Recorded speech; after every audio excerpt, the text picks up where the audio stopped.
Hello everybody and welcome back to a brand new episode of NASCAR Heat 4 Career Mode. I hope you're all having a great day today. We go to Pocono for the final time this season. Here as you see the news for this episode. Almirola wins again. He got win number 2 of the season last time out in New Hampshire. He now ties myself and Kevin Harvick at the SHR team with 2 wins. Larson has continued to struggle in recent seasons, continuing in the last episode, and now we are possibly linked to maybe going to replace Larson last season, as well as Denny Hamlin continues to lead the standings after taking the lead early in the season. So there's the news for this episode now as we come through into the Truck Series race here at Chicagoland, where we had Greg Biffle back in the truck. He started a little bit ahead of the midfield, but definitely wasn't in the greatest position here for this race, and he kind of struggled throughout this race here. As you see him at about the midfield at that point. He's came through now on the final lap out of turns 4, heading down this front straightaway. Definitely wasn't a great race for Greg Biffle as he came through to cross the line. He would finish in P19, so all of a sudden our truck team seems to be struggling a little bit here in the mid-season point of this season here in our first season in the Truck Series. But for the now Xfinity Series race, we went to Iowa, where we had subscriber Chase Elliott in the car. Yes, Chase Elliott. Obviously, Iowa, as you guys know, a track we never have any luck at, so that was expected here today. He actually moved his way forwards a little bit compared to where he qualified at the back of the field, but like I said, struggled the whole race as he came through turns 3 and turns 4 for the final time here. Heading down this front straightaway, Chase Elliott would come through to cross the line and finish in P25, which was actually half decent considering how we usually do at this track. So now we come through right into the Cup Series qualifying here at Pocono, where we come through to cross the line, a 54.3. I made some mistakes on this lap, but we still go P16, so I was certainly a little bit confident seeing that position with a bit of a rough lap, so definitely hoping to have confidence up as we got Kyle Busch on the pole for the Tricky Triangle. NASCAR makes its final stop at Pocono Raceway for the Gander RV 400. It's always fun coming to this 2.5-mile triangle-shaped speedway. All 3 turns are different, and the banking in those turns is far less than most tracks of its size. It's time to head down to the track.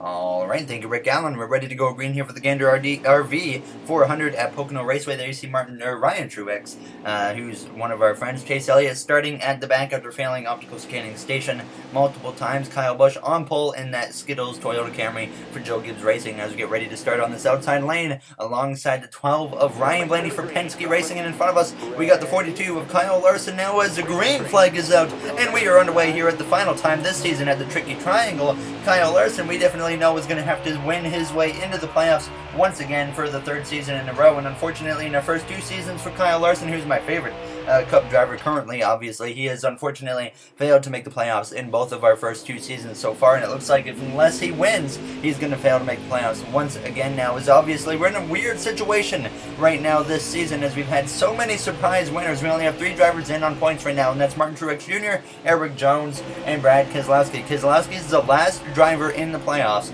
surprisingly, right now. So a surprise winner could put Keselowski, who's like around 10th or 11th or so in the points, out of the playoffs. So it's definitely going to get interesting in these final handful of races of this regular season to see what plays out. Obviously, contract news will be coming soon for myself to see where we're going to be next season. That 42 car definitely a very, very strong candidate for next season, as well as the 12 car on Penske Racing potentially now has come to complete this first and opening lap.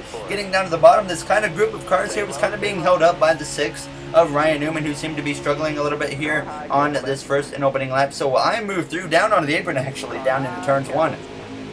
But we would come through to take P11, so in one lap we go from like 18th to, or 16th to 11th place. Now as we came through a little bit later on lap 3 into the tunnel turn, actually making a little bit of a mistake, and that would allow Ryan Blaney to actually take P11 away from me. So we drift down 1 spot to P12 on lap 3 of 11 here in the stages. Kyle Busch was leading at this point. We come to lap 6, and it was just myself and Ryan Blaney battling it out, and I was struggling really hard to make the pass on Blaney there as I nearly took him out. So I make a move into turns 3 again here on lap 6, and once again I just couldn't make the move, and this was like a couple laps of just trying to make moves on him, and it couldn't work. So I decided to actually just get in line behind Ryan and then just push him and see if we could both catch this group of cars ahead. So we come through on lap 7. There you see me pushing him on the back bumper there out of the tunnel turn. Sure enough, on lap 8, a lap later, we had run down this group of cars. I push Blaney again. He pounces to the inside of the 88 of Alex Bowman, who seems to be falling off a little bit here in the middle of the season. Now as we go to the inside of him, he was leading that Hendrick Motorsports camp earlier this season, but certainly, like I said, seems to be a little bit struggling now at this point. Now as we would get past Blaney, we would get to the 31 of Tyler Reddick here with the approaching 2 laps to go here in the first stages. Go down into turns 1. Reddick looks to the inside of her because I go for a little bit of a slide, but we managed the car there. And now as we come down into the tunnel turn, Blaney tried to make a move up the inside, couldn't quite make it work. Now as he closes in on the back of our teammate of Harvick, we're going to give him a shove, but you see behind us, Blaney's actually fading as he's got smoke coming from the car. The caution comes out here, approaching just 2 to go in the stage. That ends the stage as it looks like Blaney was having an engine failure there down the straightaway. So the caution comes out, and the stage winner is Kyle Busch. So a playoff point to him as he would pit at the end of stage 2 for 2 cans of fuel and 4 tires. We would restart here, P9 on the inside lane. Now as the green flag is back out, and we are underway once again here for the start of the second stage here. Ryan Blaney with an engine issue, very unfortunate for the Penske driver, who's also in a situation where he's going to have to win to make the playoffs. Now as we go down towards turns 1 behind the 19 of Martin Truex Jr., Kyle Busch wins stage 1. He is out front right now as Joey Logano leads that outside lane along with his teammate of Brad Keselowski just behind him there as we exit turns 1 clear of Tyler Reddick, who will be one of the other contenders in the playoffs this season as we look to the inside of the 1 car of Kurt Busch, who could potentially be our teammate next season now as the news is starting to come out here. So we're going to see how that shapes up now as we exit the tunnel turn side by side with the Monster Energy sponsored driver now as we go down towards turn 3. Kyle Busch doing a solid job managing the lead at this point, but now actually as we go down into turn 3, you can see up ahead as we actually get to the back of the 19, but Denny Hamlin would take the lead in turns 3 here in Pocono, the points leader, 2 wins on the season. He has been so fast this season, very consistent, and Hamlin would take the lead down this front straightaway here on lap 2 as we close in towards the back of Brad Keselowski. But definitely once again really hard to make passes once the restarts are over, I found here in Pocono. So we were trying to get whatever we could on these restarts, but I drifted up the track right there, so that took my chances away at this point of passing Truex or Keselowski. They would both get past Logano, so I was still P7 on lap 6, but we get to the inside now with the draft from Joey Logano, so we try to make a pass on him for the 6th position as we go down into turns 1, 2, 3 was Joe Gibbs Racing, Hamlin, Eric Jones, and Kyle Busch as we came through out of the corner, going a little bit wide, and now Logano, he pounces to the bottom as we go down this first back straightaway. Truex up ahead, can't even get the draft from him yet, so I can't get ahead of the 22 of Joey Logano. We're going to be side by side going down into the tunnel turn, being a little bit cautious there into the tunnel turn. He clears me as we exit the tunnel turn now as the caution comes out here a little bit past the midway point in the second stage, and this will set us up for a late stage restart as Chase Elliott brings out the caution as he's been having some issues lately as well. But lucky for Chase Elliott, along with 2 of his other Hendrick Motorsports teammates like Alex Bowman and Jimmy Johnson, he's won his way into the playoffs now as this race is back underway. Denny Hamlin, Eric Jones on the front row. You know Eric Jones would love to get the stage win. He would love to get the race win because, like I said, only 3 drivers are in on points right now in this playoff grid, and Eric Jones is one of them. He would love to solidify his position in the playoffs with his first win since our rookie season of the Cup Series. Now as we go down into turns 1, it's JGR on those first 3 rows on the inside lane. Truex just in front of us. Kyle Busch in P3 trying to maybe get an opportunity to pounce on the back of his teammate of Denny Hamlin. Kyle Busch won very recently at Kentucky Speedway. Now as we get clear of Joey Logano for P6.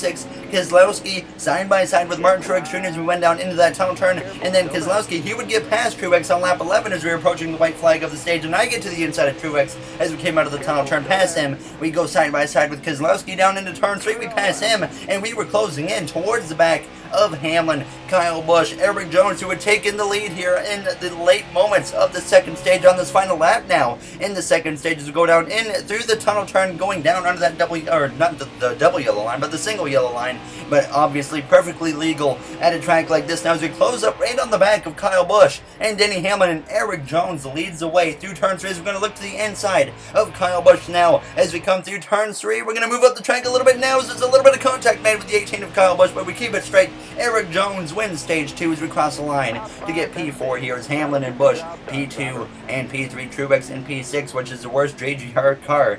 So Joe Gibbs Racing showing a lot of speed here today in Pocono. So obviously we were pit at the end of the stage for 2 cans of fuel, 4 tires again. I didn't really see a need to make any adjustments to the car. The car felt pretty good. It was a little bit loose here and there, but it wasn't something that I couldn't deal with. So we just stuck with the same adjustments, and we gained 1 spot, and we'll go P3 for the start of the 3rd and final stage.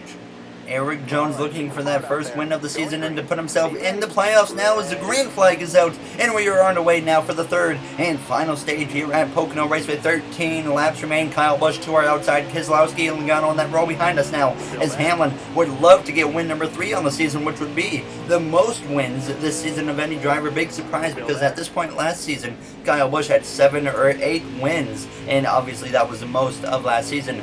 So definitely a big change up this season now, as it's going to be, at this point, I think we can definitely guarantee it's going to be a really close playoff grid, which is going to make it very, very competitive. So we're definitely going to be excited to see how this playoff could turn out. I'm excited. We obviously got some surprise winners, though, that could make it a little bit easier at the same time to advance into the next round. Now as we push Denny Hamlin down the second back straightaway, closing him up to the back of his teammate of Erik Jones. He goes down into turn 3, takes a look to the inside, and Jones leaves the hole open, and they're going to be side by side through turn 3 out of the corner for the lead. Hamlin pouncing on the opportunity and from the help that I gave him with that shove down the straightaway, because I knew how hard it was to make the pass. So I decided to just kind of give Hamlin the push now as we go down this front straightaway, side by side in front of us, still between the JGR duo of Hamlin and Jones. A lot of experience on that bottom lane from Hamlin, a little bit less on that outside lane from Jones, who's only been in the Cup Series now for, 3 or 4 seasons now, as we come through out of turns 1, nearly getting into the outside wall. But Hamlin is clear for the lead as we go down this first back straightaway now, as he tries to hang on to the lead and get his 3rd win of the season. Jones goes a little bit higher on entry into the tunnel turn as we close up a little bit to the back of him, but we misjudge the exit and we get into the outside wall and do some damage to the right side of the car. Keselowski goes by. Kyle Busch is going to follow through to take the position as we now drop to P5. What was looking really good for us all of a sudden takes a turn as we hit the outside wall and put some damage on the right side of the car. Thankfully, the damage wasn't really too performance impacted. Come through with 10 laps to go, still running just behind Kyle Busch, but he would then get past Brad Keselowski. We come to lap 35, 6 laps to go. I would get connected with Keselowski in the 2 car, and we pushed him right to the inside of Kyle Busch as we went down into turns 1. Erik Jones at this point had taken the lead back from Denny Hamlin as we hit 6 laps to go. So now Jones looking in position to get his first win of the season as we're going to push Kyle Busch down this first back straightaway. Now we're going to look to the inside of the Joe Gibbs Racing driver of Kyle Busch, the champion, the one-time champion here in the Cup Series now, as we go down in through the tunnel turn, because remember when we started this career mode, he did not have 2 championships yet. Now as we're side by side with the 18 car as we go down towards turn 3, Erik Jones trying to hold on to victory here in these final handful of laps now as we clear Kyle Busch through turn 3, and then the caution comes out with 6 laps to go, approaching 5, and it's a very mixed strategy. I decide to take half a can of fuel because everyone's thinking about potential overtime. So I take half a can, and this shakes everything up. We had a handful of cars stay out. Now as this will shake things up big time here as we're going to get going here with 2 laps to go in Pocono. Hamlin stayed out, Eric Almirola stayed out, Chase Elliott stayed out, and you see some slower cars in front of us. Unfortunately for Erik Jones, his win may have just been taken away now, and now we have Hamlin out front, who's on the same tires, but he has a much more of an advantage as there's some slower cars between himself and the rest of us. As we were already passing Jones, we're passing all these slow cars as we look to the inside out of turns 1. Obviously, as I decided to come to the pit lane with the other drivers, scared of maybe a potential incident causing some overtime, and that would bring big fuel issues as we're already up to P4 as we go down into the tunnel turn to the back of the 9. As we're going to slice to the inside, a very aggressive move on Elliott as we exit the tunnel turn sideways there, nearly making contact as we hit the inside wall, and that's no damage done, surprisingly, to the inside or left side of the car. Definitely could have been a lot worse there as we go down into turn 3. We hang on to it and hold on to P4s once again. We close in towards the back of the 9 as we exit turn 3. Hamlin long gone, and he's hoping that nothing goes wrong at this point as we close in on the back of the 9. I decided might as well just give him a little bit of a shove here going down towards turns 1 to see if he would make a move on Almirola. He decides not to jump on that opportunity, so I slice to the inside of the 9 of Chase Elliott down into the corner, and as well we get to the inside of our teammate of Eric Almirola, who's about to continue the streak of good finishes for himself here after getting 2 wins in the last handful of races now, as we clear Eric Almirola down the first back straightaway. Denny Hamlin way out front here in overtime as he has stolen the victory from his teammate of Eric Jones, who kind of got messed over, kind of like Ryan Blaney and Alex Bowman did at Las Vegas in overtime with the whole pit strategy. Now as we go down this final back straightaway, Eric Jones behind us was hauling past the traffic as we went down into turn 3 for the final time. He had moved already into that 3rd position, but it's Denny Hamlin who will come through down this front straightaway to win in Pocono for the 3rd time this season as we come through to cross the line in the runner-up position of 2nd place. A solid finish for us. I don't think we had a 2nd place car, so obviously I'll take a 2nd place finish when we can get it. I think we were probably a 3rd place car at very best, but definitely 4th, 5th, 6th, somewhere in there was where our cars seemed to fit in the best, but definitely had more long run speed. But there you see the obviously the finishing order, then the points, as well as I said after the race. Solid day for us. Weird way to end it. Thought we were about to have another shock winner there with all those drivers that stayed out. We had Chris Buescher, Paul Menard, many drivers in the mix. I think Michael McDowell as well, but he already has a win this season at Martinsville. So McDowell obviously in the playoffs now. As always, though, if you guys did enjoy this episode, make sure to comment, like, and subscribe. Those would all be very appreciated. I did provoke some drivers there, so I was a little bit frustrated with some of their comments, like Kozlowski's and whatnot. So in the next one, we go to our 2nd road course race of the season. Obviously, kind of as a tradition, we're going to have a Formula 1 driver in for Xfinity, so I'm excited for that, and hopefully we can run well. Obviously, we finished 2nd at Watkins Glen in our first attempt there, and we won last time out in Watkins Glen after moving the 9, so definitely going to be interesting to see if we can get win number 3 of the season at Watkins Glen there. As you see the playoff grid here, Kozlowski still the last car in, Boyer 68 out. He has a very slim chance of pointing his way in. We're going to do whatever we can to help our teammate of Glenn Boyer make the playoffs, but obviously Matt Tifft did close the gap, actually, to try and get back in the top 30. He is very close at this point. Matt Tifft was over 20 points out of the top 30 last episode, but now he is only 16 now, so we'll see if he can get in that top 30. So I'll see you guys in the next one. Thank you for watching, everybody, and have yourselves a great day.